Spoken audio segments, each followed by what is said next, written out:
Then she says, I heard the sound of your car and I was afraid because I have a private part.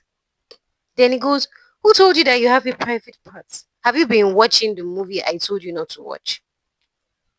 It is our neighbor Tina that deceived me to watch it.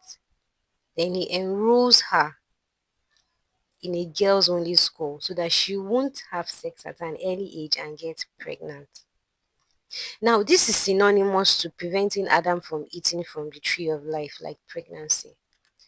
Now, God already knew Adam was going to sin. God already had a plan of redemption from the start.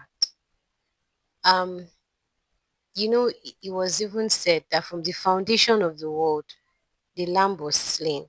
So he already had a plan of redemption. Redemption means to take a person back to the state the person was in before a tragedy happened in the first place. When Adam ate that fruit, corruption entered his life. More like saying sin entered into his DNA. And that's why every child that is born with sin. It's innate. It's innate. That's why you can't try to stop sinning by yourself. You need the Holy Spirit to be in you and then lead you, give you the power, to live, to be above sin and break those shackles, you know. Now, sin had entered into his DNA. At this point, he could not live forever yet.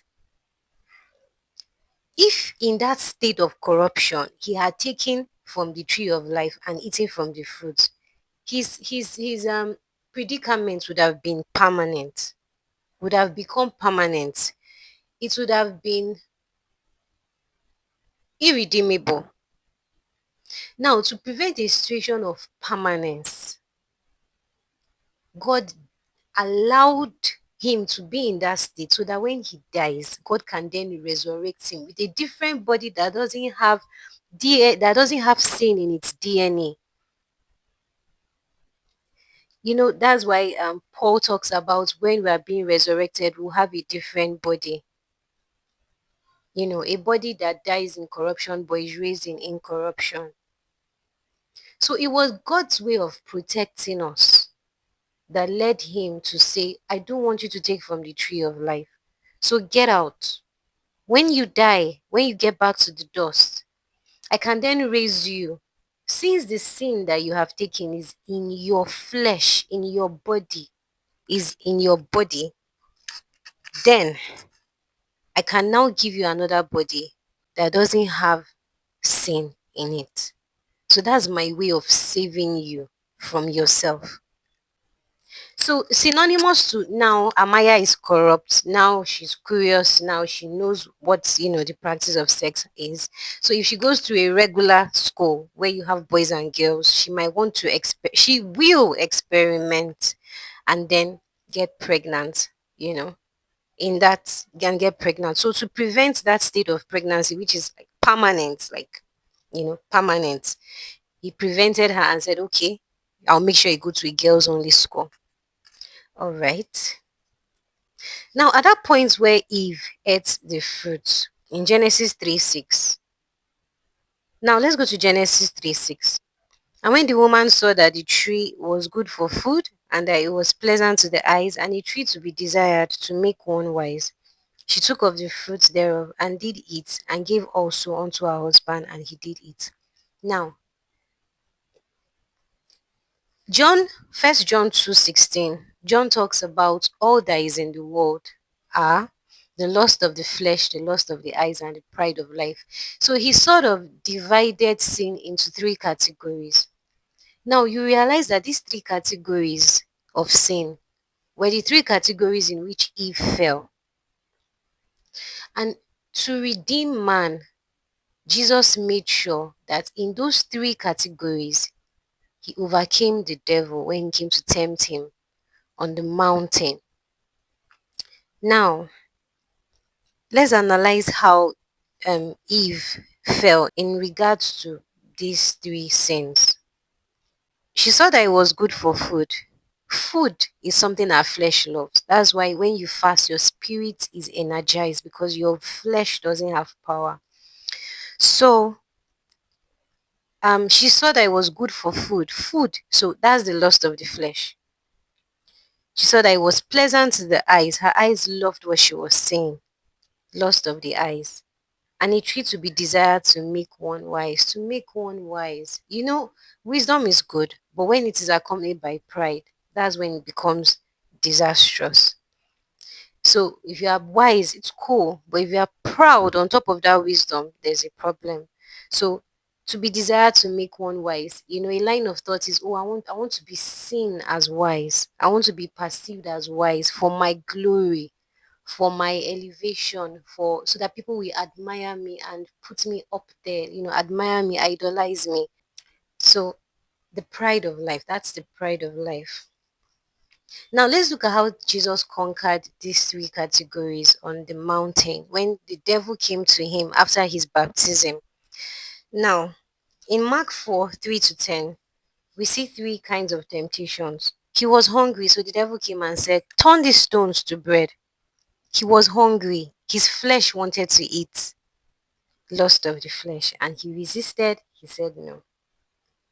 Second one, um, the devil said, okay, took him to the pinnacle of the temple and said, throw yourself down. God said, I will give my angels charge over you to keep you in all your ways, lest you dash your foot against a stone. In essence, if you fall from that high point down, because God has said he will protect you, your angels will catch you and mysteriously you will not get injured when you get down. When you fall down, you will not be injured.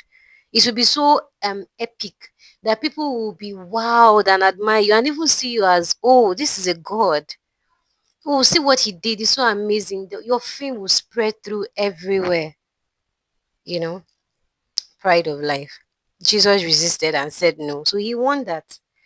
Um, the third one, he took him to a point where he could see the kingdoms of the world. So he saw the wealth. He saw the five-star hotels. He saw the buildings that were made in gold. He saw cars that were made in gold. He saw grandeur. He saw glitz and glamour. He saw glory. He saw affluence. You know, that's the lust of the eyes. And the condition was, oh, you've seen everything now. By the way, the devil is a good salesman.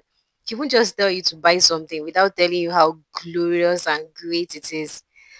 So he advertised glory to Jesus and said, you can have that on one condition.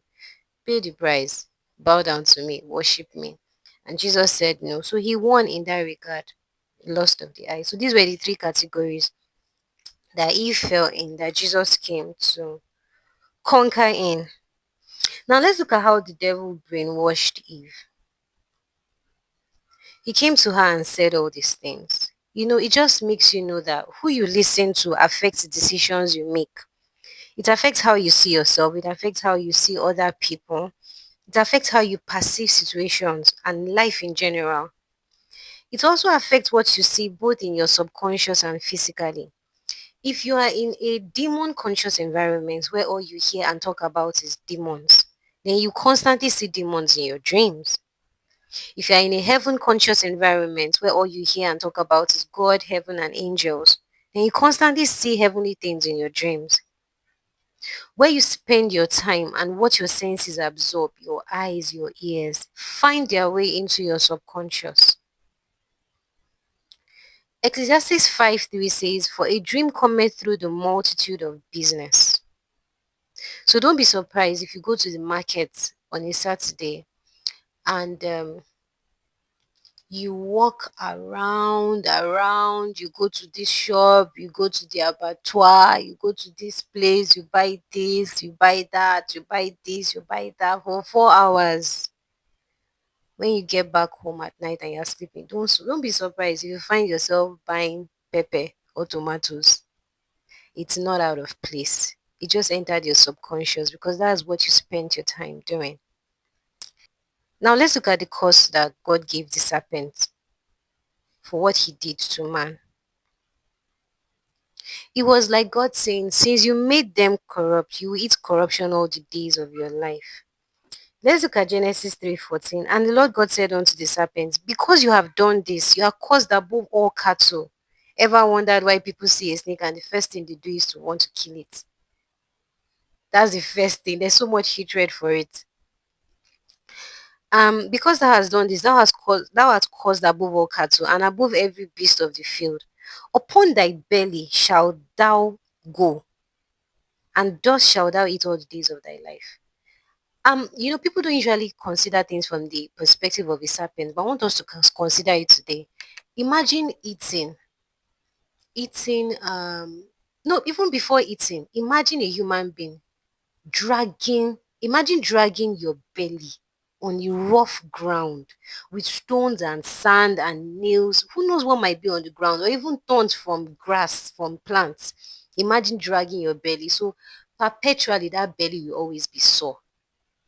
Always be sore. That's why snakes usually try to stay in smooth places. They love to stay on places that are smooth.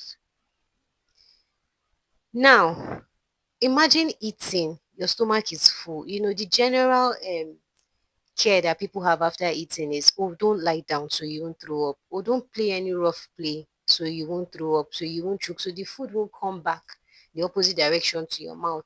Oh, don't let anybody press your stomach after you've eaten. Now imagine a snake that just finished eating, dragging its belly on the ground, and then all of a sudden a stone presses its belly. What will happen to that food? It will come back out. So that's the predicament of a serpent, and I'm happy that it has to go through that. And there's no way in the course of dragging its belly on the floor and just wriggling all over, stones, sand, dust will enter its mouth. It is a norm for it, and I'm very, very happy about that. Another thing that God did as punishment, no, no, more like even protection, I'll say, because it was the cooperation between Eve and the serpent that led to the fall of man. So God said, I will sever that cooperation, that collaboration, I'll turn it to enmity, that friendship, I'll turn it to enmity. So in Genesis 3:15, God said, and I'll put enmity between thee and the woman, and between thy seed and her seed, and he shall bruise thy head, and thou shalt bruise his heel.